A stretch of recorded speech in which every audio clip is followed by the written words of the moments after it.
فجر کی قضا ظہر سے پہلے پڑھیں یا بعد میں؟ اگر فجر کی نماز قضا ہو جائے تو کیا ظہر کی نماز سے پہلے فجر کی قضا پڑھیں یا ظہر کی نماز کے بعد قضا پڑھیں؟ محمد مرسلین انڈیا سے، پہلے پڑھیں۔ ایک تو فجر قضا کر دی، یہ گناہ، اوپر سے اتنی تاخیر کر رہے ہیں تو گناہ در گناہ ہوگا۔ حدیث میں آتا ہے من نام عن صلاۃ او نسیھا فلیصلیھا اذا ذکرھا فإن ذلک وقتھا۔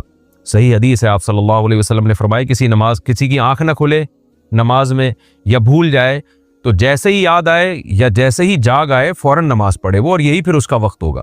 تو اس میں تاخیر کرنا ٹھیک عمل نہیں ہے، تو ظہر تک بھی ڈیلے نہ کریں اس کو، یہ بھی غلط ہے۔ قضا نمازیں کس طرح پڑھیں؟ قضا نمازیں کس طرح پڑھنی چاہیے؟ کیا ان کی پانچوں نمازیں اکٹھے ایک وقت میں پڑھ سکتے ہیں؟ وحید اللہ خان کوہاٹ سے، جی ہاں، ایک وقت میں، ایک دن میں آپ پڑھ سکتے ہیں، ایک ٹائم پہ بھی پڑھ سکتے ہیں۔ 5 نہیں بلکہ وطر کی قضا بھی واجب ہے، تو وطر ملا کے 6 ہو جائیں گی، تو وہ قضا اکٹھی بھی پڑھ سکتے ہیں۔ اور نیت یہ کرنی ہے کہ میرے ذمے، جیسے فجر آپ پڑھ رہے ہیں تو نیت یہ کریں میرے ذمے فجر کی جتنی نمازیں لازم ہیں ان میں سے میں سب سے پہلی نماز پڑھ رہا ہوں۔ تو دوبارہ جب فجر پڑھیں گے تو بھی یہ نیت کریں گے کہ میرے ذمے فجر کی جتنی نمازیں ان میں سب سے پہلی، اس لیے کہ وہ جو پڑھ چکے ہیں وہ تو ذمے میں رہی نہیں ہے نا، تو اب جو ذمے میں رہ جائیں گی ان میں سب سے پہلی، تو اسی طرح پڑھتے چلے جائیں، وطر بھی اور ظہر بھی اور عصر بھی، اور اس میں سنت نہیں پڑھی جائے گی۔ سنتوں کی جگہ قضا نمازیں پڑھ سکتے ہیں، کیا عصر اور عشاء کی سنتیں غیر مؤکدہ نہ پڑھیں اور اس کی جگہ قضا نماز پڑھ لیں؟ کس طرح نفل بھی نہ پڑھیں تو کیا یہ صحیح ہے؟ محمد آصف صاحب انڈیا سے، جی ہاں صحیح ہے، یہ سنت مؤکدہ تو نہ چھوڑیں لیکن غیر مؤکدہ قضا عمری کی خاطر چھوڑ دیں۔ محمد ایان لیاری سے، کیا قبر والے سنتے ہیں؟ اگر نہیں سنتے تو ہم یہ دعا کیوں پڑھتے ہیں السلام علیکم یا اہل القبور؟ وہ تو سنتے ہی نہیں۔ اختلافی مسئلہ ہے، ہماری رائے یہ کہ نہیں سنتے، قرآن مجید کی آیت ہے انک لا تسمع الموتى ولا تسمع الصم الدعاء، کہ نبی آپ مردوں کو نہیں سنا سکتے۔ تو اس پہ بہت کچھ لے دے ہوئی ہے، بہت کچھ کہا گیا ہے، تو احادیث میں بعض جگہ سننا بھی ثابت ہے۔ تو ہماری رائے یہی ہے، ہمارے اکابر میں سے بھی بہت سو کی رائے یہی تھی۔ حضرت مولانا سرفراز خان صفدر صاحب کا اس پر بہت تفصیلی رسالہ ہے، انہوں نے بھی آخر میں خلاصہ یہی بیان کیا ہے، وہ یہی ہے کہ اصل یہی ہے کہ مردے نہیں سنتے، الا یہ کہ جہاں سننا ثابت ہے تو وہاں ہم قائل ہیں۔ جیسے کہ حدیث میں آتا ہے کہ جب مردے کو دفن کر کے جاتے ہو تو یسمع قرع نعالہم، وہ لوگوں کی ابھی پاؤں کی چوکھٹ کی جو آہٹ ہے نا، پاؤں کی آہٹ، قدموں کی آہٹ، اس کی آواز سن رہا ہوتا ہے کہ فرشتے آ جاتے ہیں حساب کے لیے۔ تو وہاں یہ ہے کہ وہ جب آپ دفن کر کے جاتے ہیں تو مردہ بھی سن رہا ہوتا ہے قدموں کی آہٹ۔ لیکن بعض علماء کی یہ رائے ہے کہ یہ حدیث جو ہے نا یہ علم سے کنایا ہے، یہ مردے کو پتہ ہوتا ہے کہ مجھے دفنا کے جا رہے ہیں۔ واللہ عالم، اس پیچیدہ بحث میں ہمیں پڑھنے کی زیادہ ضرورت نہیں ہے۔ بہرحال آپ نے پوچھا ہے تو میری اور ہمارے بہت سے اکابر کی رائے یہی تھی کہ قرآن کی اس آیت کی روشنی میں کہ مردے نہیں سنتے، الا یہ کہ جہاں سننا ثابت ہے۔ تو اللہ اپنی قدرت سے کسی کو کوئی بات سنا دے تو پھر اللہ پہ تو کوئی پابندی نہیں ہے، نہ کوئی چیز اللہ کی قدرت سے باہر ہے۔ لیکن علی الاطلاق یہ قول کہ جب بھی آپ جائیں گے قبر پہ مردے سنیں گے، تو یہ قول ہماری رائے میں دلیل کے لحاظ سے کمزور ہے۔ ناتالیہ انصاری انڈیا سے، کیا سورہ فلق سورہ ناس دل میں ہی پڑھ کر دم کر سکتے ہیں یا زبان سے پڑھنا ضروری ہے؟ دل میں پڑھ کے نہیں دم کر سکتے بھائی، زبان سے پڑھنا ضروری ہے، زبان سے پڑھ کے دم کریں۔ سعودی عرب سے کسی نے پوچھا انڈیا اور پاکستان سے جو لوگ مسجد وغیرہ کے لیے چندہ کرنے آتے ہیں تو کیا ایسا کرنا جائز ہے؟ کیونکہ یہاں کی گورنمنٹ نے تو پابندی لگائی ہوئی ہے، وہ لوگ گورنمنٹ سے چھپ کر ایسا کر رہے ہوتے ہیں۔ جب گورنمنٹ نے پابندی لگائی ہے تو پھر ناجائز ہے، حکومت کے لاء کو فالو کرنا انتظامی چیزوں میں فرض ہے، ایسے پبلکلی چندہ کرنا۔ اور میں یہ بات بار بار بتا دوں کہ مسجدوں اور مدرسوں کے نام پہ نا فراڈی لوگ بہت گھوم رہے ہیں، جو چندہ کرتے ہیں ان کا نہ کوئی پیچھے مدرسہ ہوتا ہے نہ مسجد ہوتی ہے، اور بعض دفعہ مسجد اور مدرسہ ہوتا ہے لیکن وہ ہوتا ہی چندے کے لیے۔ تو اس لیے کہ ایسا نہیں ہو کہ کوئی بھی اٹھ کے مدرسے کے نام پہ پیسے مانگنا شروع کر دے، آپ دینا شروع کر دیں، یہاں بہت بیوقوف بنایا جاتا ہے۔ تو پہلے یہ دیکھیں ریلائبل مدرسہ ہے یا نہیں ہے، اس کی مینجمنٹ کون ہے، آڈٹ کا کوئی نظام بھی ہے یا نہیں ہے، چندہ کہاں آ رہا ہے، کدھر خرچ ہو رہا ہے۔ جب تک یہ پوری پراپر نالج نہ ہو، اسی طرح اپنی رقمیں اٹھا کے دیتے رہنا، یہ ضائع کرنے والی بات ہے مال کو۔ تو یہ ایک باقاعدہ بہت سے لوگ جو ہے نا اس دھندا بنائے ہوئے ان چیزوں کو، تو علماء ایسا نہیں کرتے، لیکن علماء کے روپ میں لوگ ایسا کر رہے ہوتے ہیں۔ کسی کے چہرے پہ تھوڑی لکھا ہوتا ہے کہ یہ عالم ہے، مفتی ہے، فراڈی ہے، کیا ہے، تو لوگ علماء کا گیٹ اپ بنا لیتے ہیں۔ یہ جتنے روحانی عامل ہیں انہوں نے اپنے نام کے ساتھ مفتی لگانا شروع کر دیا، مفتی فلاں مفتی فلاں۔ تو پاکستان میں کوئی پابندی تو ہے نہیں، کوئی بھی مفتی کہہ دے. حالانکہ روحانی عامل تو شریف انسان ہو، یہ بڑی مشکل سے، یعنی بہت ہی کوئی ایسا ریئر کیس ہوگا تو ہو گیا ہے گا، ورنہ مفتی کہاں سے ہو گیا وہ. تو اب روحانی عاملوں پہ میں مزید زیادہ نہیں بولتا. تو اس لیے جو ہے نا، یہ جو بعض لوگ ایسا کرتے ہیں کہ چار دیواری کھڑی کی اور کچھ یتیم بچے لا کے رکھ دیے اور پھر نوٹ چھاپنے کی مشین بن جاتے ہیں. لوگ ان یتیموں کے چہرے دیکھ دیکھ کے پیسہ دے رہے ہوتے ہیں، اور وہ جو مدرسے کا محتمم ہوتا ہے وہ دبا کے پیسہ کما رہا ہوتا ہے، کوئی پوچھنے والا نہیں ہے اس سے. اس لیے باقاعدہ جب تک کوئی پراپر عالم نہ ہو یا علماء کے شاگرد نہ ہو جن پہ بڑے علماء کو اعتماد ہو، تو اس کے بغیر یہ کام نہ کریں آپ. یہ بہت خطرناک ہے. ہم نے اس میں اتنے فراڈی دیکھے ہیں کہ آپ کی سوچ جہاں ختم ہوتی ہے نا کہ یہاں تک فراڈ ہو سکتا ہے، وہاں سے فراڈ ان کا شروع ہوتا ہے. تو جو ریلائبل مدارس ہیں، جہاں سنجیدہ سیریس علماء ہیں، ان کا وزٹ کریں، ان کو جا کے دیکھیں، پھر ان کے ساتھ تعاون کریں. تو یا اگر کسی بھی چھوٹے مدرسے کے ساتھ تعاون کرنا ہے تو پہلے وزٹ کریں، پورا دیکھیں کہ بھائی آڈٹ کر، تم رسیدیں دکھاؤ ہمیں کیا ہو رہا ہے، یا کتنا کہاں سے آ رہا ہے، یا تم پہ کون اعتماد کرتا ہے بڑے علماء میں سے. تو میں آپ کو بتاؤں میرے نام کو کتنے لوگوں نے غلط کیش کروایا ہے. میرا بھانجا ہے واسع، تو اس کی آواز میں جو ہے چندے مانگے لوگوں سے کہ مفتی صاحب کا بھانجا بات کر رہا ہوں. لوگوں نے پیسے دیے ہیں اس کو، حالانکہ میرے بھانجے کو پتہ بھی نہیں کہ کوئی اس کے نام پہ پیسے لے رہا ہے.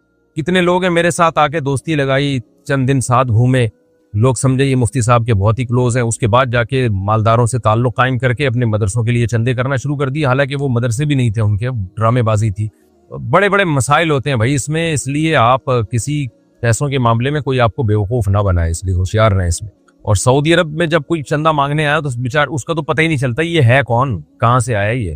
یہاں سے ہول سیل کے حساب سے بھکاری جاتے ہیں سعودی عرب. میں نے ایسے بھکاری دیکھے ہیں سعودی عرب میں، چندہ کر کر کے نا پورے کنٹینر بک کیے انہوں نے جہازوں میں، ان کا مال شپ کے ذریعے کراچی آیا ہے. کام ان کا 5 روپے کا نہیں تھا دھیلے کا، کروڑپتی بن گئے وہ. تو ہوش کے ناخن لینا چاہیے. ایک صاحب نے مدرسہ بنایا بھی نہیں، سریا لا کے ڈال دیا، وہ بھی سیٹوں سے کہہ دیا تو سریا ہے نا، تو پھر کنسٹرکشن کا کام ہو رہا ہے، تو وہ ویڈیو بنا کے سعودیہ بھیجی، عربوں کو بھی الو بنایا اور بہت سے لوگوں کو الو بنا کے دبا کے نوٹ چھاپے اس نے. تو یہ کنسٹرکشن کا کام دکھا دیں گے، دیکھیں کنسٹرکشن ہو رہی ہے. تو مدارس کے ساتھ تعاون بھرپور طریقے سے کرنا چاہیے، لیکن مدرسہ ہو اور اس میں کرپشن نہ ہو، پورا سسٹم چل رہا اس کا. تو اس لیے جو ہے ادروائز نہیں کرنا چاہیے. چند مدارس کے میں نام بتا دیتا ہوں. دارالعلوم کرنگی ہے، بنوری ٹاؤن ہے، جامعہ فاروقیہ ہے، جامعۃ الرشید ہے، بنوریا ہے جو سائٹ میں. یہ کراچی کے مشہور مدارس ہیں جن پہ اعتماد کیا جا سکتا ہے. اور بھی ہیں، میں یہ نہیں کہہ رہا، لیکن یہ بڑے بڑے مشہور مدارس ہیں. تو لاہور میں جامعہ اشرفیہ ہے، اسی طرح پشاور میں کچھ بڑے مدارس ہیں. تو یہ قابل اعتماد ہیں، بڑے اکابر کی رہنمائی میں یہ مدارس چل رہے ہیں. ادروائز کسی مدرسے کے ساتھ تعاون کرنا ہو تو پھر آپ نے بہت زیادہ سوچ سمجھ کے تعاون کرنا ہے، دیکھنا ہے کہ ڈرامے بازی نہ ہو اس میں. زیادہ تر اگر میں غلط کہہ رہا ہوں تو بہت زیادہ تو صحیح لفظ ہوگا، بہت زیادہ ڈرامے بازی ہو رہی ہے. پاکستان سے کسی نے پوچھا اگر کوئی منت پوری نہ کرے تو اس کا کفارہ دے دے جو قسم کا ہوتا ہے، تو کیا پھر وہ منت ختم ہو جائے گی؟ نہیں جی. منت کی 2 قسمیں دیکھیں. ایک قسم تو یہ ہے کہ آپ نے منت مانی کیا کہ اگر اللہ نے میرے مریض کو شفا دے دی تو میں اتنے روزے رکھوں گا یا اتنے پیسے صدقہ کروں گا. اللہ نے میرا یہ کام کر دیا، فلاں جگہ میری شادی ہو گئی تو میں اتنے روزے رکھوں گا یا اتنے پیسے صدقہ کروں گا. میں ٹھیک ہو گیا، میرے ساتھ یہ بیماری چل رہی ہے، اگر میں ٹھیک ہو گیا تو میں یہ کام کروں گا. تو ایسے میں تو وہ منت ہی پوری کی جائے گی، قسم کا کفارہ نہیں ہے. لیکن اگر کسی نے منت کے ایسے الفاظ مانے کہ اگر میں نے فلاں کام کیا، یعنی ایسا کام جس سے آپ بچنا چاہتے ہیں، جیسے کوئی گناہ کی عادت پڑ گئی تو آدمی قسم اٹھا لیتا ہے اگر میں نے یہ گناہ کیا یا میں نے فلاں کام کیا تو میں جو ہے 1 مہینے کے روزے رکھوں گا یا میں 1 لاکھ روپے صدقہ کروں گا.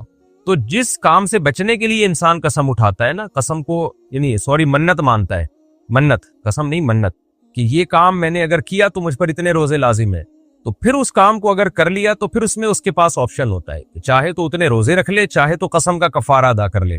تو قسم کے کفارے کے طور پہ 3 روزے ہوتے ہیں پھر. تو یعنی ہر منت میں ایسا نہیں ہوتا کہ قسم کا کفارہ دے سکتا ہے. اس منت میں ایسا ہوتا ہے جس میں کسی کام کو نہ کرنے کے لیے منت مانی ہو تاکہ میں اس کام کو نہ کر پاؤں، تو وہ کام کرنے سے پھر منت واجب ہو جاتی ہے. لیکن اس میں یہ آپشن ہوتا ہے قسم کا کفارہ بھی دے سکتے ہیں آپ. وجہ اس کی یہ کہ یہ حکم کے لحاظ سے جو ہے نا یہ یمین ہے، اور یعنی حکم کے لحاظ سے تو یہ یمین ہے، ہاں، اور الفاظ کے لحاظ سے یہ منت ہے. اس لیے اس میں دونوں آپشن ہیں. لیکن نارملی کسی نے منت مانی ہے کہ میرا یہ کام ہو گیا، اللہ نے یہ کام کر دیا تو میں روزے رکھوں گا، تو پھر وہ روزے ہی ہیں اور اس میں قسم کا کفارہ نہیں۔ انڈیا کے مجھے کیا ہندو کے گھر میں نماز پڑھ سکتے ہیں؟ جی پڑھ سکتے ہیں، کیوں نہیں پڑھ سکتے۔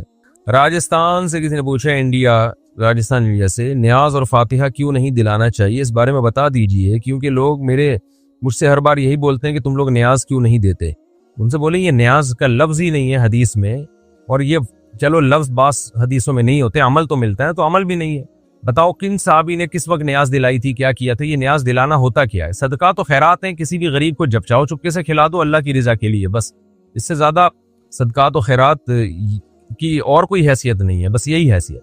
تو 11ویں 12ویں اور پھر فلانے کی نیاز اور فلانے کی نیاز، یہ نبی صلی اللہ علیہ وسلم، صحابہ، ائمہ اربعہ، مجتہدین میں سے کسی سے بھی ثابت نہیں ہے۔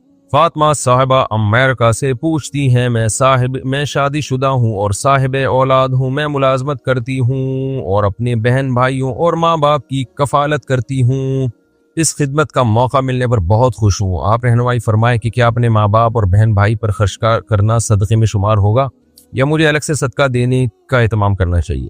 یہ بھی فرمائیں کہ کیا میں اپنی زکوٰۃ اپنے بالغ بہن بھائی کو دے سکتی ہوں جو مالی طور پر صاحب حیثیت نہیں ہے؟ نیز یہ بھی بتائیے کہ کیا میں اپنے والد کے قضاء، روزوں اور نمازوں کا کفارہ ان کی اجازت سے اپنے مال سے دے سکتی ہوں؟ وہ سب کام کر سکتی ہیں جن چیزوں کا بھی آپ نے پوچھا ہے۔ اور جو شریعت میں رشتہ داروں پہ جو خرچ کرنے کا صدقہ ہے نا، اس میں 2 ثواب ملتے ہیں، حدیث میں آتا ہے، صدقے کا ثواب بھی اور رشتہ داری جوڑنے کا ثواب بھی۔ تو اللہ آپ کو اور توفیق دے، آپ کے مال میں اللہ تعالیٰ اور برکت دے۔ لیکن ہمیں رشتہ داروں پہ بھی خرچ کرنا چاہیے، لیکن دوسرے جو دیگر شریعت کے مصارف ہیں نا، جہاں شریعت نے بتایا اگر وہاں ضرورت ہو تو وہاں بھی خرچ کرنا چاہیے، جیسے دین کی تبلیغ کے لیے، یا کوئی آپ کو بہت زیادہ ضرورت مند مل جاتا ہے جو بیچارہ کھانے پینے کا محتاج ہے، جبکہ رشتہ داروں کو آپ نے دیکھا کہ کھانا پینا ان کو اچھا مل رہا ہے، تو پھر اس مسکین کو ترجیح دینی چاہیے ایسے موقع۔ یعنی اگر رشتہ داروں کا پیٹ بھرا ہوا ہے، ان کو بہت زیادہ ضرورت نہیں ہے، اور کسی ایسے فرد کو بہت زیادہ ضرورت پڑ جاتی ہے کہ آپ نے اس کی ضرورت پوری نہ کی، تو وہ تو بالکل ہی حالت اس کی غیر ہو جائے گی، تو پھر ایسے موقع پہ شریعت ضرورت مند کو ترجیح دیتی ہے رشتہ داروں پہ۔ نارملی تو رشتہ دار ہی کو ترجیح دینی چاہیے۔ انصاری حفظ الرحمان مالیگاؤں مہاراشٹر سے، مفتی صاحب یوٹیوب پر خواب کی تعبیر دیکھ سکتے ہیں یا نہیں؟ بہت سے مولانا یوٹیوب پر خواب کی تعبیر بتاتے ہیں، یہ تعبیریں دیکھنا کیسا ہے؟ ہمیں آپ کی طرف سے ہمارے پہلے سوال کا جواب ملا مفتی صاحب، بہت خوشی ہوئی، دل سے دعا ہے کہ اللہ تعالیٰ آپ پر سلامتی اور رحمت نازل فرمائے۔ آپ لوگ میری دشمنیوں میں اضافہ کر رہے ہیں، عاملوں کے خلاف بلوا کے میں بہت بولتا ہوں عاملوں کے خلاف، اور انشاءاللہ مرتے دم تک بولتا رہوں گا۔ اکیلا ہی بول رہا ہوں، کوئی اور بھی بولے تو میں چپ ہو جاؤں نا۔ اسی طرح یاد رکھیں یوٹیوب پہ جو خوابوں کی تعبیروں کے دھندے شروع کیے ہیں نا، ان میں بھی ڈرامے بازی ہے۔ خواب کی تعبیر اتنی ہلکی بات نہیں کہ پورے چینل کھول کے خواب آ رہے ہیں اور تعبیریں پارسل کرنا شروع کر دی، اتنا ہلکی بات نہیں ہے۔ اس کا تعلق ہے ذہنی فراست سے۔ بعض لوگوں کو اللہ نے غیر معمولی فراست دی ہوتی ہے، لیکن ایسی فراست کسی کے پاس نہیں ہوتی کہ ہر وقت جو بھی فون کر رہا ہے خواب کی تعبیر آپ اس کو بتائے جا رہے ہیں، یہ نہیں ہوتا۔ اس میں بہت سوچنا پڑتا ہے، بہت کچھ اللہ کی طرف سے بھی بعض دفعہ مدد ہوتی ہے انسان کی۔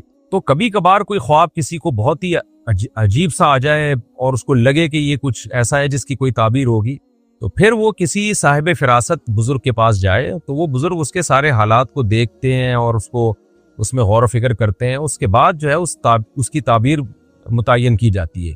یہ اتنا آسان عمل ہوتا تو اللہ نے یوسف علیہ السلام کو معجزے کے طور پہ نہ دیا ہوتا۔ یوسف علیہ السلام کا تو معجزہ تھا۔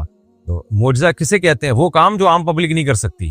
تو جو خواب کی تعبیر بتاتے تھے وہ درست نکلتا تھا۔ تو ایسے تھوڑی کہ جو بھی اٹھے یوٹیوب پہ پورا چینل بنا لے۔ اور اکثر میں نے دیکھا جن لوگوں نے چینل بنائے وہ دیکھیں 2 کام جو ہے نا، خوابوں کی تعبیروں کا دھندا اور روحانی ٹوپی ڈرامہ، یہ 2 کام وہی لوگ کریں گے جو نہ ان کے پاس کوئی ہنر ہے، نہ ان کے پاس دین یا دنیا کی ایجوکیشن ہے۔ اب وہ معاشرے کے بیکار ترین فرد ہوتے ہیں، کچھ بھی نہیں آتا، تو کار آمد ترین فرد بننے کے لیے جن چڑیل بھوت یا خوابوں کی تعبیر یہ کام شروع کر دیتے ہیں، تو اتنی عزت ہوتی ہے ان کی، اور ایسے لوگ ان پہ ٹوٹتے ہیں تو وہ بھی ہنستے ہیں کہ یار دیکھو ہم نے تمہیں الف بے پے تے ٹے سے جیم اور ہے کے درمیان والا لفظ آپ خود ہی ایڈ کر لیں، ہم نے تمہیں یہ بنا دیا اور تم الحمدللہ طبیعت سے بن گئے۔ تو اس لیے آپ جو ہے یہ نہ بنے، ہے سے پہلے والا لفظ نہ بنے، آپ اپنے اوقات کو، اپنے پیسوں کو، اپنی صلاحیتوں کو ان لوگوں پہ ضائع نہ کریں۔ یہ وہمی بنا دیں گے آپ کو، یہ آیا تو یہ خواب آیا تو یوں ہو رہا ہے، یہ خواب آیا تو یوں ہو رہا ہے۔ تو باقی کوئی اچھمبے کا عجیب سا کوئی کبھی خواب آ جائے، آپ کو لگے جب بہت ہی تگڑا خواب آتا ہے نا تو انسان کو محسوس ہوتا ہے کہ یار اس کی کوئی تعبیر ہوگی، ورنہ نارملی تو پراگندہ خیالات ہوتے ہیں جو آتے رہتے ہیں، حالات کی وجہ سے الٹے پلٹے خیالات آتے رہتے ہیں خوابوں میں، تو اس کی کوئی تعبیریں نہیں ہوتی۔ تو کبھی آ جائے تو کوئی جس کو اپنے علاقے میں دیکھے نا، کوئی ذہین ہے، کوئی عالم ہے جن کو اللہ نے غیر معمولی فراست دی ہے، ان سے جا کے اپنے خواب کو پیش کریں ان کے سامنے، اور وہ پھر جو تعبیر بتائیں تو پھر خواب جو ہے نا، جو تعبیر اس کی بتائی جاتی ہے پھر ہوتا بھی ویسے ہی ہے۔ اگر کوئی صحیح صاحب فراست تعبیر بتائے تو بس اتنا کافی ہے، باقی اپنی جاگتی حالت کو زیادہ فوکس کریں۔ سوتے میں کیا دیکھ رہے ہیں اس کو نہیں، جاگتے میں کچھ الٹا سیدھا نظر آ رہا ہے تو پھر مجھے بھی بتائیں آپ۔ تو جاگتے میں اگر صحیح نارمل حالت چل رہی ہے تو پھر سیٹ ہے سب۔ میرا مسئلہ یہ ہے کہ غسل میں اگر ناک کے اندر 3 بار اچھی طرح پانی نہ جائے تو کیا ہم 3 بار سے زیادہ پانی ڈال سکتے ہیں؟ نہیں ڈال سکتے، کیونکہ وہم بڑھے گا آپ کا، اور جو ہے پوری ٹینکی خالی ہو جائے گی۔ جس کا 3 بار میں بھی پانی نہ جائے نا ناک میں، اس کا مطلب اس کا واٹر پروف ناک ہے اس کی، اب یہ نہیں جا سکتا۔ شریعت نے 3 بار رکھا ہی اس لیے کہ 1 بار میں بعض دفعہ نہیں جاتا، 2 بار ہو جائے گا، 3 بار ہو جائے گا، بس 3 بار کافی ہے، اسی میں ہو جائے تو ہو جائے۔ ہاں کہ کسی کو وہم کی بیماری نہیں ہے اور غلطی سے اس کی ناک میں یوں پانی لے جا رہا تھا، بعض دفعہ کونی ادھر لگ گئی، پانی گر گیا، پھر اس کو شک ہوتا ہے کہ یار پانی پہنچا نہیں، وہ 3 بار سے زیادہ کر لے، لیکن نارمل آدمی کو اس کی اجازت نہیں ہے۔ آج کل وہم کے پیشنٹ بہت زیادہ ہیں اور بہت بڑھتے ہی چلے جا رہے ہیں، تو 3 دفعہ میں بھی جس کمبخت کی ناک صاف نہ ہو، اس کا مطلب یہ سروس اسٹیشن جائے اور وہاں جا کے صاف کروائے۔ پاکستان سے کسی نے پوچھا، میں نے پہلے جاندار چیزوں کی پینٹنگز بنائی ہوئی تھی، مگر اب حرام ہونے کا پتہ چلا تو حلال پینٹنگ بنانا چاہتی ہوں، لیکن جو پہلے بنائی ہوئی ہیں ان کا کیا کرنا چاہیے؟ اور اگر ان غیر پتہ نہیں کیا لکھا ہوا ہے لکھ دیا جائے تو کیا ان پینٹنگز کی معافی مل سکتی ہے؟ اور اگر کسی جانور کی پینٹنگ بنا کر اس پر غیر الحیہ، واللہ عالم یہ کیا لکھا ہوا ہے انہوں نے، لکھ دیا جائے تو کیا وہ بھی شرک ہوگا؟ جاندار کے چہرے کی جو آپ نے پینٹنگ بنائی ہے اس کو مسخ ہی کرنا پڑے گا، آئندہ بھی نہ بنائیں، اور جو پہلے بنا چکی ہیں ان کے چہروں کو آپ مٹا دیں، تو ورنہ کیونکہ نبی صلی اللہ علیہ وسلم نے تصویر کے مٹانے کا حکم دیا، بخاری مسلم کی حدیث ہیں۔ حضرت علی کو باقاعدہ اس مشن پہ بھیجا تھا مدینہ میں آپ صلی اللہ علیہ وسلم نے، مدینہ شہر میں، کہ جہاں کوئی تصویر نظر آئے مٹا دو اس کو۔ تو اسلام میں شدید ضرورت کے بغیر آپ کے مثال یعنی جو پرنٹڈ تصویر ہے وہ نہیں رکھ سکتے آپ۔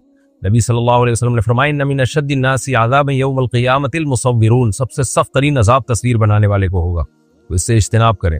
بنت ایوب UK سے، میرے بھائی نے اپنے سالے کی بیٹی گود لی تھی، اب اس بچی کی شادی ہو رہی ہے، اب نکاح نامے پر اگر وہ میرے بھائی کا نام ولدیت کے طور پر لکھ دے تو کیا نکاح صحیح ہوگا، یا ولدیت پر کوئی بھی نام نہ لکھیں تو کیا یہ صحیح ہوگا، جبکہ اس بچی کے والدین حیات ہیں اور میرے بھائی کا انتقال ہو چکا ہے؟ بچی کے اوریجنل ابا کا نام لکھنا پڑے گا تمام ڈاکومنٹس میں بھی اور نکاح نامے میں بھی۔ یہ بہت بڑا گناہ ہے کہ ابا کا نام ہی نہ لکھا جائے یا ابا کے علاوہ کسی اور کا نام لکھ دیا جائے، قرآن نے صاف طور پر اس سے منع کیا ہے۔ محمد شعیب چاندپور بجنور انڈیا سے، غیر محرم لڑکی کیا موبائل میں فوٹو دیکھنا کیسا ہے جبکہ وہ اس دنیا سے رخصت ہو گئی ہو؟ ٹھیک نہیں ہے بھائی، کیوں لڑکی کا فوٹو دیکھ رہے ہیں آپ بلا وجہ؟ سعد احمد میاں چنو سے، کیا قرآن مجید کا صرف اردو ترجمہ شائع کر سکتے ہیں؟ بہت سے علماء نے اس عمل کو ناجائز اس لیے قرار دیا ہے کہ اس میں قرآن کی تحریف ہونے کا امکان بڑھ جاتا ہے۔ عربی ہو نیچے ترجمہ ہو تو اگر کوئی غلط ترجمہ کرے گا تو علماء پکڑ لیں گے نا کہ دیکھو یہ عربی میں کیا لکھا ہے، نیچے ترجمہ کیا ہے، لیکن خالی ترجمہ ہوگا تو امکان ہوتا ہے کہ ایسا نہ ہو کہ کوئی تحریف کر لے۔ لیکن اگر کوئی معتبر عالم ہے جس کے علم پر وقت کے علماء کو اعتماد ہے، وہ اگر صرف ترجمہ شائع کریں تو پھر اس کی گنجائش ہو سکتی ہے۔ وجہ اس کی یہ کہ کیونکہ جو بڑے علماء ہوتے ہیں وہ ان سے اس بات کا امکان بہت بعید ہوتا ہے کہ وہ غلط ترجمہ کریں، لیکن ایک عام آدمی وہ یہ کام نہ کرے، اس میں خطرہ ہے کہ ایسا نہ ہو کہ یہ دروازہ کھل گیا تو لوگ پھر قرآن کے نام پہ پتہ نہیں کیا کیا شائع کرنا شروع کر دیں گے، تو یہ انتظامی طور پر اس کو منع کیا جاتا ہے۔ حافظ نعیم راجہ، اچھا یہاں یہ ہے کہ غیر مسلموں کے لیے کوئی مستند عالم دین کا ترجمہ ہونا تو وہ صرف ترجمہ بھی شائع کیا جا سکتا ہے، کیونکہ غیر مسلم پھر قرآن کو پڑھتے ہوئے ہچکچاتے ہیں اور وہ کہتے ہیں ہم کیوں مذہبی کتاب پڑھیں، تو اس میں صرف ترجمہ شائع کر دیا جائے کسی مستند عالم دین کا ہو تو اس کی گنجائش معلوم ہوتی ہے۔ حافظ نعیم راجہ، یہ کہاں سے کہ سیجی کوٹ، میرا سوال یہ ہے کہ یہ کیا لکھا ہے، فوریکس اور آن لائن ورک حلال ہے یا ناجائز ہے؟ یہ لفظ انہوں نے کٹا ہوا ہے جو ہمارے پاس کمپوزنگ میں نا تو صحیح سمجھ میں نہیں آ رہا۔ دیکھیں آن لائن کوئی بھی کاروبار ہو، بہت ساری ایپس آ رہی ہیں، بہت سارے کاروبار کے طریقے آ رہے ہیں، تو بار بار میں یہ بات بتاتا ہوں کہ آن لائن بزنس میں چند چیزوں کا خیال کریں. اگر کوئی چیز بیچنی ہے تو اپنے یا اپنے کسی نمائندے کے قبضے میں لائے بغیر نہیں بیچ سکتے، پہلی بات. نمبر 2، دو پارٹیوں کے درمیان بیچنے کا کمیشن لے سکتے ہیں، لیکن پھر اس میں بیچنے والے آپ نہیں ہوں گے. آپ یہ کہو گے فلاں بیچ رہا ہے، تم خرید رہے ہو، میں تمہیں ارینج کر کے یہ چیز دلوا دوں گا، تو پھر یہ کمیشن ہوگا. لیکن وہ چیز پھر آپ کے زمان میں نہیں ہوگی. آپ وہاں سے لے کے جب تک وہ بندہ قبضہ نہیں کر لیتا، وہ ہلاک ہو گئی تو کمپنی کا نقصان ہوگا، آپ کا نقصان نہیں سمجھا جائے گا. اور اگر بیچنے کے لیے آپ لے رہے ہو تو میں نے جیسے پہلے نمبر پہ بتایا کہ اپنے قبضے میں لیں، اس دوران ہلاک ہو گئی تو آپ کا نقصان ہے، قبضے میں آنے کے بعد پھر آپ آگے بیچیں. اور تیسری صورت یہ ہوتی ہے کہ بیچنے کا وعدہ کر لیں، جو سب سے آسان صورت ہے. آپ بتائیں یہ پروڈکٹ ہے مارکیٹ میں اتنے کی دوں گا، بتاؤ تم لینا چاہتے ہو، انٹرسٹڈ ہو تو مجھے بتاؤ. وہ کہتے ہیں ہاں جی میں آپ سے اتنے کی لے لوں گا، لی نہیں ہے لے لوں گا. پھر آپ خریدیں، اپنے وکیل کے ذریعے قبضہ کریں یا خود قبضہ کریں اور پھر اس کو بتائیں کہ بھئی یہ چیز ہے، اب آپ بتاؤ. تو اس دوران اس کو یہ حق ہوگا کہ وہ واپس کر دے آپ کو. اور اس دوران یہ چیز ہلاک ہو گئی یعنی قبضے میں آنے کے بعد تو آپ کا نقصان ہے، کمپنی کا نقصان نہیں. تو پھر آپ لے جا کے اس کو بیچ دیتے ہیں. تو یہ بیچنے کا وعدہ تھا، بیچا نہیں ہے، لیکن اس کو یہ آپشن ہوگا اس وعدے میں کہ وہ جو بائر ہے نا وہ مکر بھی سکتا ہے، کہہ رہا ہے میں نے وعدہ تو کیا تھا لیکن اب میرا موڈ نہیں ہے خریدنے. یہ 3 طریقوں کے علاوہ آن لائن جو خرید و فروخت کے طریقے چل رہے ہیں وہ جائز نہیں ہے. انڈیا سے نے پوچھا میرے بابا میرے بھائی کی شادی خالہ کی بیٹی سے کرنا چاہتے ہیں لیکن میرا بھائی نہیں کرنا چاہتا، وہ زبردستی کر رہے ہیں، کیا ایسا کرنا درست ہے؟ زبردستی نہیں کر سکتے بھائی. کسی کی شادی زبردستی کریں گے، وہ بیوی سے محبت نہیں کرے گا، اس کو بوجھ سمجھے گا، تو بڑے مسائل کھڑے ہوتے ہیں اس میں. محمد جنید بھورا والا، منگنی کے بعد منگیتر سے بات کرنے کے لیے سری نکاح کرنا کیسا ہے اپنے دوست کو گواہ بنا کر تاکہ گناہ سے بچ جائے؟ یہ جو ہے نا لڑکے سری نکاح کرتے ہیں، اس کے سائیڈ ایفیکٹ بہت زیادہ ہوتے ہیں. تو لڑکی کا اپنے ولی کی اجازت کے بغیر نکاح کرنا بھی عام حالات میں قابل تعریف نہیں ہے. جب منگنی ہو گئی ہے تو یا تو ڈٹ جاؤ، جا کے بولو کہ ایسی کی تیسی میری شادی کراؤ ورنہ میں رشتہ توڑ رہا ہوں، کہیں اور شادی کر رہا ہوں. ایسے بدماشی سے کام کریں. یہ خفیہ نکاح، اس کے سائیڈ ایفیکٹ لڑکیوں کو بہت زیادہ ہوتے ہیں. لڑکا تو کر لیتا ہے، اس کے بعد چھپ چھپ کے ملتا رہتا ہے اور پھر اس جب بعض دفعہ پریگننسی ہو جاتی ہے اور بعض دفعہ آپس میں اتنے پھڈے ہو جاتے ہیں، لڑکا اس کو چھوڑ دیتا ہے. بہت زیادہ مسائل ہوتے ہیں. تو جب ایک چیز پراپر وے میں ہو رہی ہے تھوڑا صبر کر لو. ٹائم سے پہلے آگے بھاگنے کی کوشش کیوں کر رہے ہو؟ اور اگر صبر نہیں ہو رہا تو لڑکی والوں کو بتا دو بھائی مجھ سے صبر نہیں ہو رہا ہے یا مجھے جلدی ہے نکاح کی، آپ نے اگر دینی اپنی بیٹی دے دیں، ادروائز میں منگنی توڑ کے کہیں اور شادی کر رہا ہوں. عبد الرحمان صاحب انڈیا سے پوچھتے ہیں میں جہیز کے خلاف ہوں مگر لڑکی کا شوق ہے کہ اس کے گھر والے اس کو تحفے کے طور پر چیزیں اور سامان بھیجیں، تو گفٹ قبول کرنا جائز ہے یا نہیں؟ آپ مضبوط لہجے میں لڑکی والوں کو بتا دیں کہ مجھے جہیز بالکل بھی نہیں چاہیے. ڈرامے بازی نہ کریں اس میں. بعض دفعہ اوپر سے کہہ رہے ہوتے ہیں، اندر اندر سے ہوتا ہے کہ چاہیے، تو پھر بھی وہ دے رہے ہیں تو پھر یہ آپ کا ہیڈک نہیں ہے. پھر لڑائی جھگڑا نہ کریں، اس سے اختلافات ہوتے ہیں، لڑائیاں ہوتی ہیں. وہ اپنی بیٹی کو دے رہے ہیں تو آپ پھر زبردستی نہیں روک سکتے. شمس الدین علی احمد خان انڈیا سے، کیا گدھے کا گوشت کھانا مکروہ ہے؟ ازبکستان، تاجکستان، ترکمانستان، خاص طور پر کرغزستان اور قزاقستان میں تو گدھے کا گوشت، سنی حنفی بھی گدھے کا گوشت کھاتے ہیں. اور یہ بھی سوال ہے کہ مکروہ کام کرنے سے کیا انسان کو گناہ ملتا ہے؟ گدھے کا گوشت حرام ہے، وہی صحیح حدیث ہے. حنفی ہو یا شافی ہو، سب کے نزدیک حرام ہے. لاہور میں کھلایا گیا تھا، وہ بھی غلطی سے، جان کر وہاں بھی نہیں کھایا گیا ہے. تو حرام ہے، ناجائز ہے، نہیں کھائیں گدھے کا گوشت، کوئی مکروہ نہیں ہے. اور اگر کوئی کھا رہا ہے تو اس کو منع کریں کہ انسان بنو، گدھے کی یہ کیا کھا رہے ہو تم. فہد صاحب کوئٹہ سے، کچھ عرصے قبل ایک مسجد میں موجود تھا. مغرب کی نماز کے بعد پہلے بیان ہوا، پھر نعت پڑھی گئی، اس کے بعد اندھیرا کر کے کلمہ طیبہ وغیرہ کا زور زور سے ورد کیا گیا. بدعتی تو ایسا کرتے ہی ہیں، کیا اہل حق علماء کے نزدیک بھی ایسا کرنا درست ہے؟ دیکھیں مسجدوں میں اس طرح اوپنلی اندھیرا کر کے اجتماعی ذکر کرنا یہ بلا شبہ بدعت عمل ہے. کیونکہ مسجد میں جب عام پبلک آئی ہوئی ہے تو آپ ان کو وہی طریقہ بتائیں جو سنت سے ثابت ہے. تو یہ طریقہ اجتماعی ذکر، اس طرح سے لوگوں کو اکٹھا کرنا اور پھر جہرن ذکر کروانا، یہ اجتماعی حیت ہی ہے، تداعی ہو رہی ہے نا. اس میں کوئی بھی اجتماعی عبادت آپ علی سبیل تداعی نہیں کر سکتے. علی سبیل تداعی کا مطلب ہوتا ہے لوگوں کو باقاعدہ پراپر بلا کے اعلان کر کے. اس کی مثال ایسے ہے جیسے اشراق کے نماز 2 رکعت پڑھتے ہیں لوگ، تو ہر آدمی اپنے طریقے سے پڑھ رہا ہوتا ہے. اگر امام اعلان کرے تمام حضرات سے گزارش ہے آ جائیں جی اشراق کی جماعت ہو رہی ہے، یہ بدعت عمل بن جائے گا. تراویح رمضان میں ہے کہ آپ رمضان میں نوافل 20 رکعتیں پڑھتے ہیں اعلان کر کے، لیکن رمضان جیسی گزرے گا امام صاحب اعلان کریں کہ بھی آ جائیں جی تمام حضرات، ہم 10 رکعتیں یا 20 رکعتیں یا 30 رکعتیں ہم جماعت سے پڑھ رہے ہیں، تو یہ بدعت عمل کہلائے گا. تو اسی طرح ذکر کو بھی اس طرح سے کرنا کہ لوگوں کو جمع کرنا، بلانا اور پھر ان کو اکٹھا بٹھا کے زور زور سے ذکر کروانا، یہ بھی بلا شبہ بدعت عمل ہے جس کا خیر القرون میں کوئی ثبوت نہیں ملتا. البتہ اگر کوئی مرید اپنے جو کوئی شیخ و مرشد جو ہے اپنے مریدوں کو ذکر کی عادت ڈالنے کے لیے بلائے، خاص مریدوں کو، اوپنلی نہ ہو ایسے کہ بھائی کھلے عام سب کو دعوت دی جا رہی ہے، وہ اگر بلائے اور بٹھا کے ذکر کروائے تو اس کی گنجائش ہے، لیکن وہ بھی احتیاط یہ کریں کہ مسجد میں نہ ہو، کیونکہ لوگ اس کو سنتی سمجھتے ہیں۔ پھر اس کی مثال ایسے ہے جیسے اجتماعی قرآن خوانی تو بدعت عمل ہے، تمام علماء لکھتے ہیں بدعت عمل ہے اجتماعی قرآن خوانی۔ آپ کیا کر رہے ہیں؟ اعلان کر رہے ہیں کہ فلاں کا انتقال ہو گیا، تمام حضرات آئیں، ان کے ثواب کے لیے ہم قرآن پڑھیں گے، تو ابتدائی ہو رہی ہے نا، قرآن جس نے جہاں پڑھنا ہے پڑھ لے۔ لیکن مدرسوں میں اکثر ایسا ہوتا ہے کہ طلبہ کو کہا جاتا ہے بھائی عشاء کی نماز کے بعد تلاوت ہوگی، سب طلبہ اکٹھے ہو جائیں۔ وجہ کیا ہے کہ طلبہ استاذوں کے شاگرد ہیں، تو طلبہ کو تلاوت کا عادی بنانا ہے، تو عادی بنانے کے لیے تو ان کو بلایا جاتا ہے کہ بھئی آپ بیٹھیں تاکہ ناغہ نہ کریں۔ گھروں میں بھی ہم نے دیکھا ہے نا، جیسے ماں باپ جو ہے وہ ایک نظام بنا کے دیتے ہیں بچوں کو، بھئی صبح سب نے فجر کی نماز کے بعد تلاوت کرنی ہے۔ ہمارے گھر میں بھی الحمدللہ ہمارے والد صاحب نے یہ معمول بنایا ہوا تھا، میرے بڑے بھائی جو ہے ہم سب کو فجر کی نماز کے بعد لے کے بیٹھتے تھے، سب آ جاؤ بھئی، ہم سب قرآن لے کے بیٹھ جاتے تھے۔ تو یہ بھی اجتماعی ہے، لیکن یہ اس میں داخل نہیں ہے، یہ تربیت کے لیے ہے کہ بھئی ان کو پابند بنایا جائے، ان کو قرآن کی عادت ڈالی جائے۔ تو ایسے ہی شیخ و مرشد جو صحیح شیخ ہوتے ہیں، میں جاہل پیروں کی بات نہیں کر رہا، بدعتی پیروں کی بات نہیں کر رہا، جو واقعی اللہ والے ہوتے ہیں، متبع سنت ہوتے ہیں، وہ بعض دفعہ اپنے مریدوں کو ذکر کی عادت ڈالنے کے لیے وہ جمع کرتے ہیں خانقاہ میں یا مسجد میں، ایسے ٹائم پہ جب پبلکلی لوگ وہاں نماز پڑھنے کے لیے نہ آئے ہوئے ہوں، ورنہ پھر وہی بدعت کی تائید ہو جائے گی اس سے۔ تو ایسے وقت میں ان کو جمع کیا اور ان کو اپنی موجودگی میں ذکر کروایا، اور بلند آواز سے اس لیے نہیں کروایا کہ یہ سنت ہے، بلکہ اس لیے تاکہ ان کا دھیان لگے ایک دفعہ، جب دھیان صحیح طرح سے لگ جاتا ہے پھر وہ چھڑوا دیا جاتا ہے، یہ انداز۔ تو اتنی یہ تعلیم اور تربیت کے لیے اس کی اجازت ہے شریعت میں۔ تو ہمارے جو بعض مشائخ لوگوں کو جمع کر کے اجتماعی ذکر کرواتے تھے نا، وہ اپنے مریدوں کو جمع کر کے کرواتے تھے، اور ان کو عادت ڈالنے کے لیے ایک ٹائم پہ آ جاؤ بھائی تاکہ تمہیں عادت ہو۔ پھر وہاں کیفیت ہوتی ہے خاص قسم کی، تو ان مریدوں میں وہ کیفیت پیدا ہو جاتی ہے، تو ان کو ذکر کی عادت پڑ جاتی ہے۔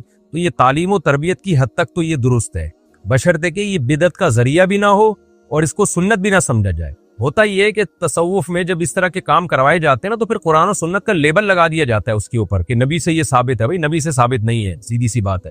نبی صلی اللہ علیہ وسلم نے جو فضیلت بیان کی ہے وہ جہری ذکر کی بیان نہیں کی ہے، وہ سری ذکر کی بیان کی ہے۔ اور یہ جو حدیث ہے کہ اللہ کا ذکر ایسے کرو کہ لوگ تمہیں دیوانہ سمجھیں، تو حدیث کا مطلب جب بھی بیان کیا جائے گا وہ صحابہ اور نبی کے عمل ہی کو دیکھ کے بیان کیا جائے گا۔ تو کیا نبی سے اس حدیث کا یہ مطلب ثابت ہے کہ آپ نے ایسے زور زور سے ذکر کیا اور صحابہ نے بھی اجتماعی محفلیں لگائیں اور ہا ہو جو مسجدوں میں ایک شور شرابہ ہو رہا ہوتا ہے، اور اس بیس پہ لوگ ان کو دیوانہ سمجھنا شروع کر دیا ہو؟ ظاہر ہے ایسا بالکل بھی نہیں ہے۔ تو نبی نے جو یہ فرمایا نا کہ اللہ کا ذکر اتنی کثرت سے کرو، مطلب یہ ہے کہ اللہ کی محبت میں اور اللہ کی اطاعت میں اتنے جت جاؤ کہ لوگ سمجھیں کہ یہ پاگل ہے۔ تو آج بھی کوئی بھی دین پہ پراپر اور 100% چلتا ہے تو لوگ اس کو پاگل ہی سمجھ رہے ہوتے ہیں، حالانکہ ہوتے خود وہ پاگل ہے۔ تو یہ مطلب نہیں ہے کہ ایسے مسجدوں میں جتھے لگاؤ اور بتیاں بند کر کے ہا ہو زور سے نہ شور شرابے جیسے ہو رہے ہوتے ہیں آج کل، یہ بدعت ہے۔ اس کے بدعت ہونے میں دو رائے نہیں ہو سکتی۔ ہم پابند ہیں اللہ اس کے رسول صلی اللہ علیہ وسلم کی۔ تو تعلیم و تربیت کی نیت سے کوئی گھر کا سربراہ اپنے بچوں کو بٹھا کے ذکر کراتا ہے یا قرآن پڑھواتا ہے ایک خاص ٹائم پہ، یا کوئی شیخ و مرشد اپنے مریدوں کو ذکر کی عادت ڈالنے کے لیے کسی خاص جگہ پہ ذکر کرواتے ہیں، وہ ٹھیک ہے۔ اس سے زیادہ آگے بڑھنا اس کی اجازت شریعت میں نہیں ہے، لیکن وہ بھی ٹھیک اس وقت ہے جب اس کو سنت نہ سمجھا جائے، صرف تعلیم اور تربیت ہی سمجھا جائے، اس کو اس سے زیادہ نہ سمجھا جائے۔ بیرون ملک کیا شادی کے کئی سال بعد بھی باہمی رضامندی سے شوہر طلاق کا حق بیوی کو دے سکتا ہے، اور اس کا کیا طریقہ ہوتا ہے؟ نیز نکاح نامے میں جو شرائط ہوتی ہیں تو کیا باہمی رضامندی سے وہ بھی تبدیل ہو سکتی ہیں؟ طریقہ کار بھی بتا دیں۔ نکاح نامے میں جو بھی شرطیں لکھوا لیں اس کے کوئی فرق نہیں پڑتا، اصل ہے زبان۔ جو کام زبان سے ہوتا ہے وہ تحریر سے بھی ہوتا ہے۔ تو شادی کے بعد شوہر کو یہ حق ہے کہ وہ بیوی کو طلاق کا حق دے دے، لکھ کے بھی دے سکتا ہے، زبان سے بھی دے سکتا ہے، چاہے وہ نکاح نامے میں بڑھا کے دے دے یا ویسے ہی لکھ کے دے دے۔ اب کتنی طلاقوں کا اختیار دے سکتا ہے؟ بھائی جتنی کا وہ دے رہا ہے اتنی کا دے سکتا ہے، منہ سے جتنی الفاظ بولے گا اتنی۔ اگر وہ بولتا ہے تمہیں طلاق کا اختیار ہے تو ایک طلاق رجعی کا اختیار ہوگا۔ اگر وہ بولتا ہے ایک طلاق کا اختیار ہے لیکن طلاق بائن کا، یعنی ایک طلاق ہوگی لیکن نکاح ٹوٹ جائے گا، تو ایک طلاق کا عورت کے پاس اختیار آ جائے گا۔ اگر وہ کہتا ہے 3 طلاقوں کا اختیار ہے تو 3 طلاقوں کا اختیار ہو جائے گا۔ اور پھر اختیار کب تک کے لیے ہوگا؟ ہمیشہ کے لیے ہوگا۔ اگر وہ کہتا ہے ہمیشہ کے لیے تو ہمیشہ کے لیے ہوگا۔ اور اگر وہ کہتا ہے کہ طلاق کا اختیار ہے کسی خاص مجلس میں کہتا ہے تو پھر اس مجلس تک ہوگا، وہ اس مجلس میں عورت نے وہ اختیار مسترد کر دیا یا اٹھ کے چلی گئی تو وہ اختیار ختم ہو جائے گا۔ تو شوہر جتنے ٹائم کے لیے اختیار دے رہا ہے اتنے ٹائم کے لیے ہوگا, ہمیشہ کے لیے دے رہا ہے ہمیشہ کے لیے, اس ٹائم کے لیے دے رہا ہے اس ٹائم کے لیے ہوگا. لیکن جب ایک دفعہ اختیار دے دیا تو یہ اختیار ریورس نہیں ہو سکتا, خوب سمجھ لے. پھر یہ بیگم کے پاس گوٹ چلی جائے گی, اس کی مرضی ہے. طریقہ کار بھی بتا دیا. اگر کہیں جھگڑا ہو رہا ہو اور آپ سمجھتے ہو کہ بیوی آپ سے علیحدگی چاہتی ہے اور شرم کی وجہ سے مانگنی نہیں ہے علیحدگی, اور آپ بھی چھوڑنا چاہتے ہو, تو پھر بیوی کو اختیار دے دیا جا سکتا ہے. یوں کہہ دیا جائے اگر تم چاہتی ہو تو اپنے اوپر طلاق واقع کر لو, میری طرف سے تمہیں اجازت ہے, 1 ہفتے کے لیے یا 2 ہفتے تک, ہمیشہ کے لیے نہیں دینا چاہیے. وجہ اس کی ہے کہ پھر ساری زندگی شکی رہتا ہے, پتہ نہیں یار یہ رہے گی بھی کہ نہیں رہے گی, تو ایسے اپنے آپ کو کیوں لٹکایا جائے. اس کو یوں اختیار دے دیں کہ بھئی تمہیں 1 ہفتے کے لیے یا 3 دن کے لیے تمہیں اختیار ہے. تو اور 1 طلاق بائن کا اختیار دینا چاہیے, 3 طلاقوں کا نہیں دینا چاہیے, تاکہ دوبارہ میاں بیوی چاہیں تو آپس میں نکاح تو ہو سکے نا. بعض دفعہ دونوں پچھتا رہے ہوتے ہیں بعد میں, لیکن یہ بھی بہت شدید ضرورت میں ایسا کیا جائے, بلا وجہ یہ کرنا بھی ٹھیک نہیں ہے. یہ کسی نے سوال پوچھا ہے کہ جی بچے کی ولادت کے بعد خواتین کو کتنے دن بعد